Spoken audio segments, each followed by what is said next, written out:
Hi, in this video we'll look at how a DSLR camera works and how the light travels inside a DSLR camera.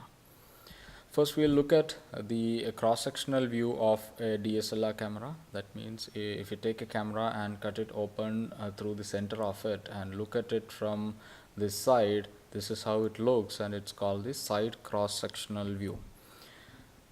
Now let's see what are the elements that are inside the camera.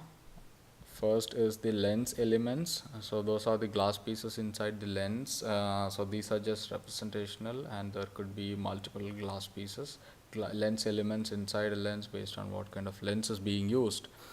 And behind the lens we have the mirror. So the mirror is at 45-degree angle, and behind the mirror, that's the mirror, and behind the mirror is the sensor unit. That's the light sensitive part inside the DSLR. In front of the sensor is the shutter unit. So the shutter unit inside the camera is made up of two parts. The first is the front curtain and the second one is the rear curtain.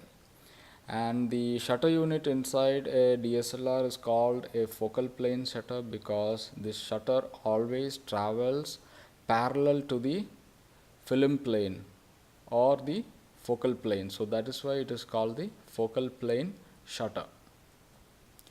And above the mirror is the pentaprism. So it's just a glass block with 5 faces onto it.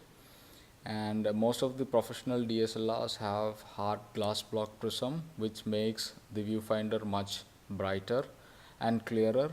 And in beginner level SLRs have plastic coated mirror prisms, which makes it smaller and lighter.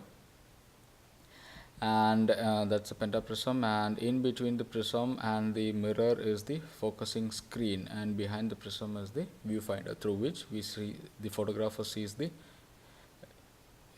light.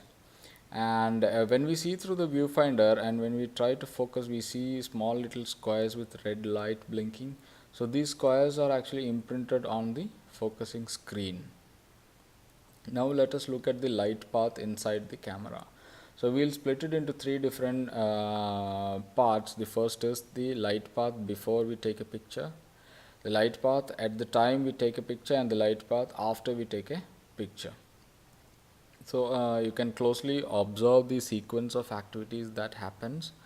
The light comes through the lens, hits the mirror, bounces off the pentaprism and comes through the viewfinder. So a photographer basically sees what the lens is seeing. So it is a very simple phenomenon. So now next is we are going to take a picture. That means we are going to click.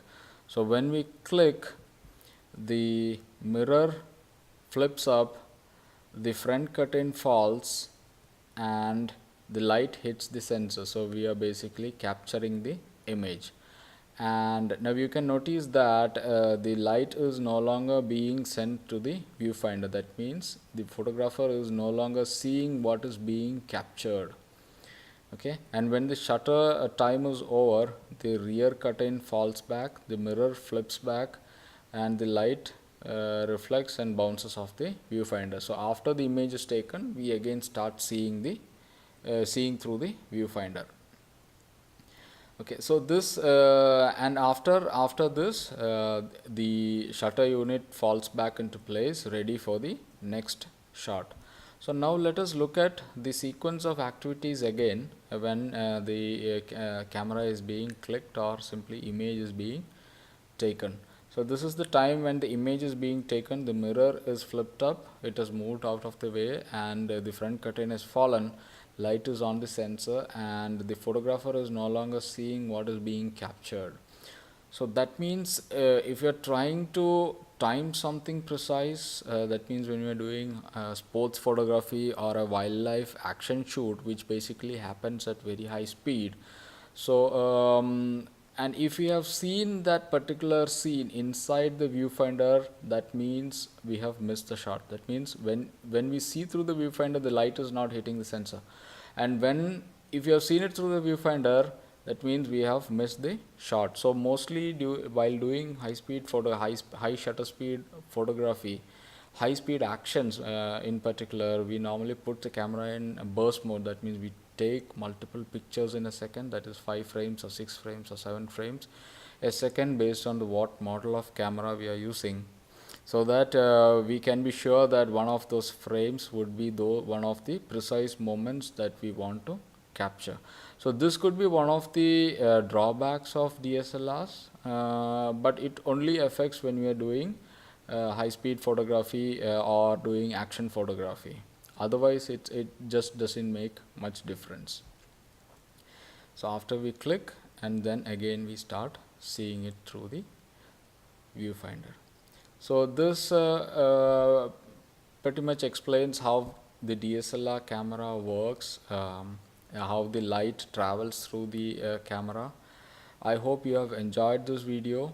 I would request you to subscribe to my channel. I would be uploading more such informational video about photography, how to do proper exposures, all through visual slides. So I hope you will enjoy most of the videos. Thank you and bye.